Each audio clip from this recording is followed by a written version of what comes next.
The officer didn't even finish his sentence before my hands started shaking. "Ms. Hale, we've recovered 2 unattended children. They say you're their aunt." I froze. Because I had said no. I wasn't available to babysit. I'd been clear, firm, done being the family's backup plan. But my sister sent Lily and Theo in a taxi to my address anyway, except the driver got the wrong side of the city. By the time I reached the precinct, both kids were trembling, mascara streaked, clutching each other like the world had ended. And 3 days later, something far worse happened. My name is Juniper Hale, and for most of my life, I was groomed to be the one who made things easier for everyone else. In our family, Serena, the older sister, was the sun. Everything revolved around her. She got the bright upstairs bedroom. I got the damp corner room downstairs. She got private tutors. My scholarship fund mysteriously went toward her college needs.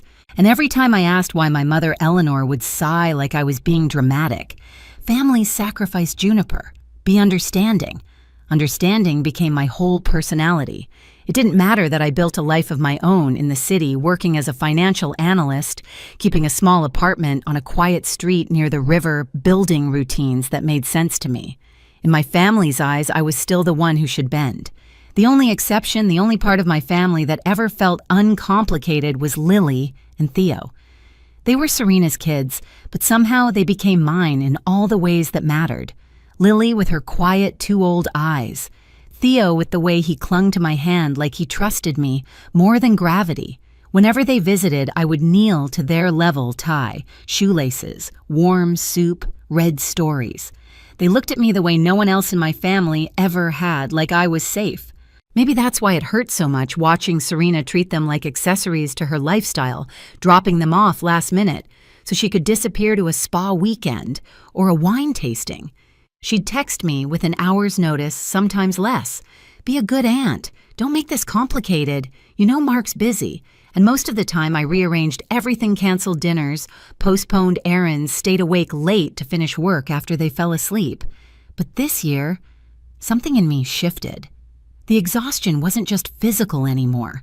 It was a kind of emotional erosion. I was tired of being needed only when it was convenient for someone else.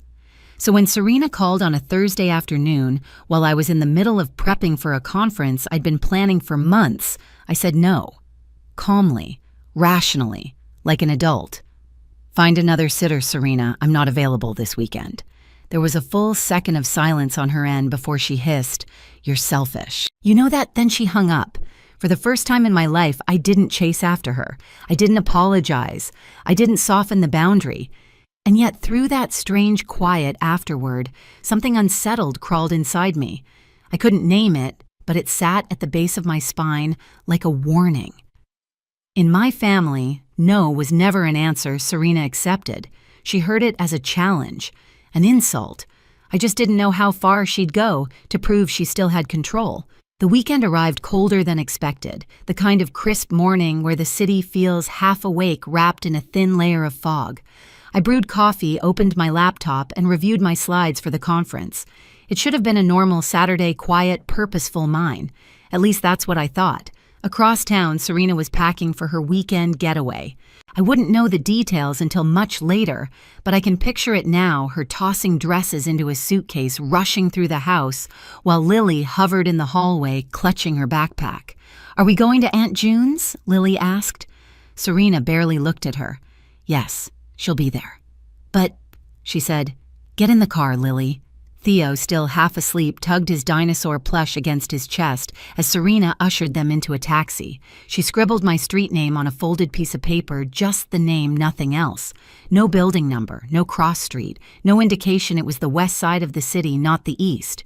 To her, it probably didn't matter. I always caught the pieces she dropped. She assumed I always would. Back in my apartment, I didn't hear from her. Not a text, not a call. Nothing that hinted she'd done something irreversible. I slipped on a blazer, checked the time, and rehearsed a few talking points in my head. That's when my phone rang. Unknown number. I almost let it go to voicemail, but something nudged me. I answered. "Ms. Hale." "Yes, this is Officer Blake. We're calling from a precinct near the river. We have 2 children here, Lily and Theo. They say you're their aunt." My mug slipped. Coffee splashed everywhere. What do you mean you have them? They're supposed to be home. They were dropped off by a taxi at a building on Riverside. Wrong building. They were found alone, upset. A neighbor contacted us.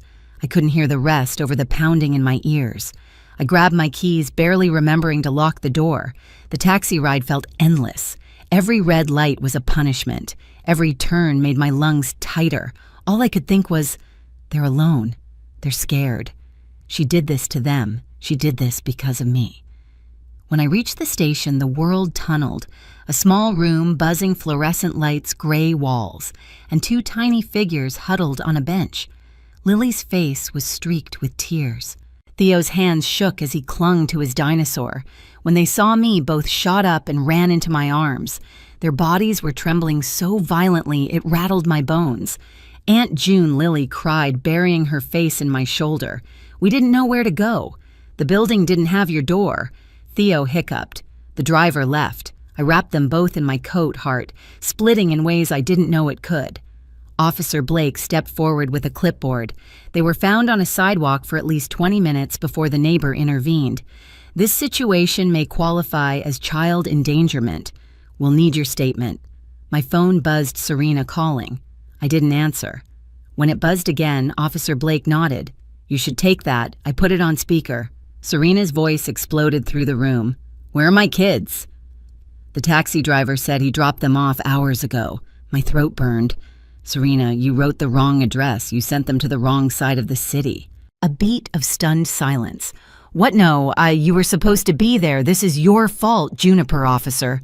Blake held out his hand. I passed him the phone without hesitation. Mrs. Brennan, he said firmly, your children were abandoned on a public sidewalk. You need to return immediately. This incident is being documented. Her voice rose. Rage, denial, panic before the officer ended the call.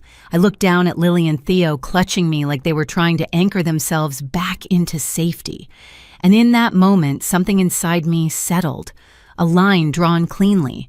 If I stayed silent now, I would be part of the danger.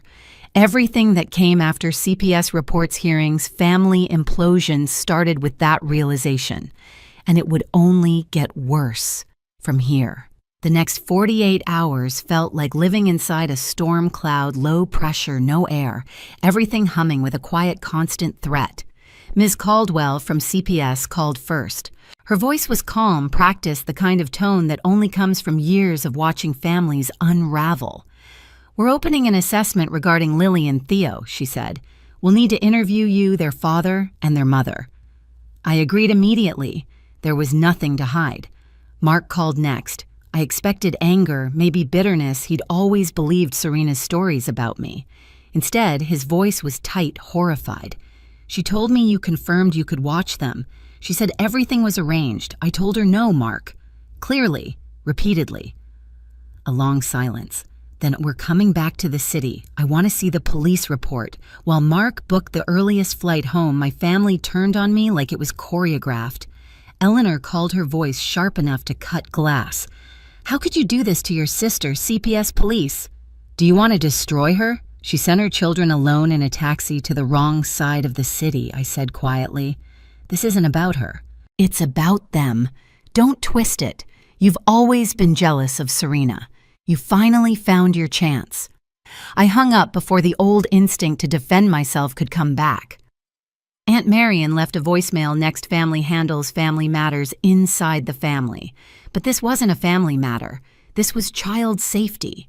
And the line between those things had snapped the moment Lily and Theo were found crying on a sidewalk. By Sunday evening, the narrative against me was already spreading through relatives I hadn't heard from in years. Bitter, single, jealous, dramatic. I'd been called all of those before. But this time, they didn't land.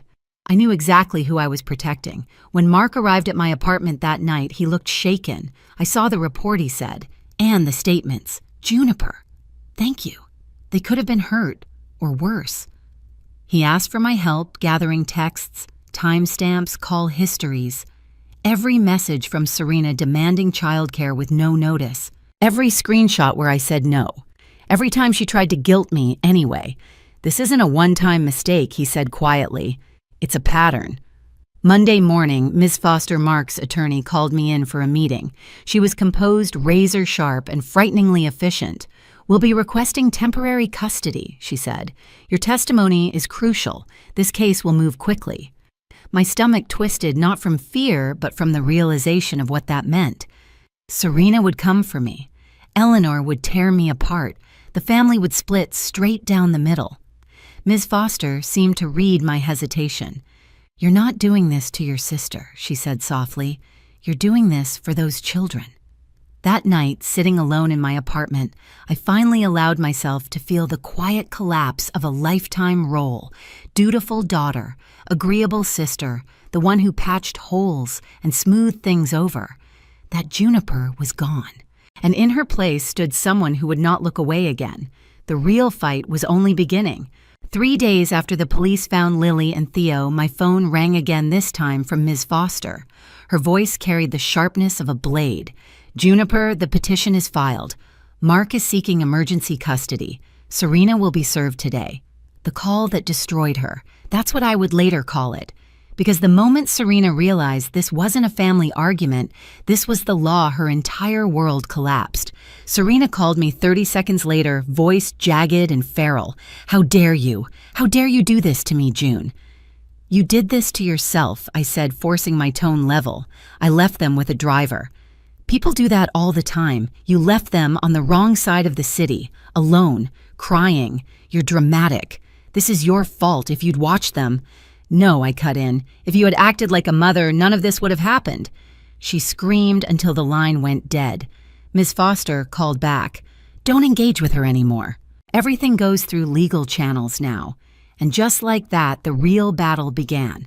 The courthouse felt colder than the outside air, echoing floors, high ceilings, polished wood that looked too clean for the kind of broken families walking through its doors. Mark sat beside his attorney, shoulders set. I sat behind them, hands clenched so tightly the bones ached. Serena walked in last. She looked perfect. Hair curled, makeup soft outfit coordinated to project gentle motherhood. She clutched a tissue dramatically in one hand. Her attorney put a protective palm on her shoulder. A performance, a well-rehearsed one. When the hearing began, Serena's attorney stepped forward first. "Your Honor, my client is a devoted mother who made a single mistake under extraordinary stress. This entire situation is being grossly exaggerated by a bitter, childless sister with a long history of jealousy." I felt heat crawl up my neck, but I didn't react. Facts would speak. He continued. "Mrs. Brennan volunteers at the children's school. She attends activities. She has been the primary caregiver their whole lives." Ms. Foster stood next, expression cool and unbothered.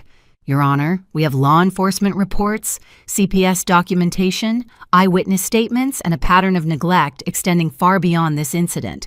Judge Keaton turned to the witness stand. "Call your first witness." Officer Blake stepped up. He testified plainly. The taxi left the children on a sidewalk for at least 20 minutes. The written address was incomplete and inaccurate. The building had no such apartment. The children were distressed, cold, and confused. The courtroom shifted. Serena stared straight ahead, jaw tightening. Next came Ms. Caldwell from CPS. Her report was devastating. Prior incidents of Serena failing to pick the children up on time. A previous call from a school about Theo wandering near a busy street. Notes about Lily expressing fear of being left again. Observations of Serena prioritizing personal activities over supervision. Serena's shoulders curled inward. Ms. Foster stood. "We now call Ms. Juniper Hale." My pulse pounded as I approached the stand. I took the oath, sat, and folded my hands carefully in my lap. "Ms. Hale." Ms. Foster began, "Did you agree to babysit on the day of the incident?" "Num." "Did you clearly communicate that to Mrs. Brennan?" "Yes." "Multiple times. Were you aware she still intended to send the children to you?" "No." I had absolutely no idea. Serena's attorney rose for cross. His smirk was a knife. "Miss Hale, isn't it true you've always resented your sister?" "No." "You're jealous of her life, her family, her success?" "No." He paced slowly. "You've watched these children dozens of times, correct?" "Yes." "And this time you chose work over family. I chose safety over enabling dangerous behavior." I said, There's a difference. Foster didn't smile, but the corners of her eyes softened with approval. When I stepped down, Serena stared at me with pure venom. Then it was her turn to testify. She cried almost instantly. I thought they were going to my sister's home. I didn't mean for anything bad to happen. I wrote the address fast. I had no idea the driver would get confused. Miss Foster's cross was merciless, but calm. Mrs. Brennan, is it true you didn't confirm your sister would be home, I assumed? Is it true you left the children without verifying? The building had the apartment you wrote. I was in a hurry. And is it true this is not the first time you failed to supervise the children properly? That's exaggerated. It's documented. The room went silent. Judge Keaton leaned forward, expression carved from stone. This is not a single lapse. This is a pattern of disregard for child safety. Serena's face crumpled. Mark reached back slightly, brushing his hand against mine for a second, a silent thank you, a shared grief for what this had come to. The judge continued, voice absolute. Primary physical custody will be awarded to Mr. Brennan. Mrs. Brennan's visitation will be supervised until she completes parenting courses, individual therapy, and demonstrates sustained behavioral change.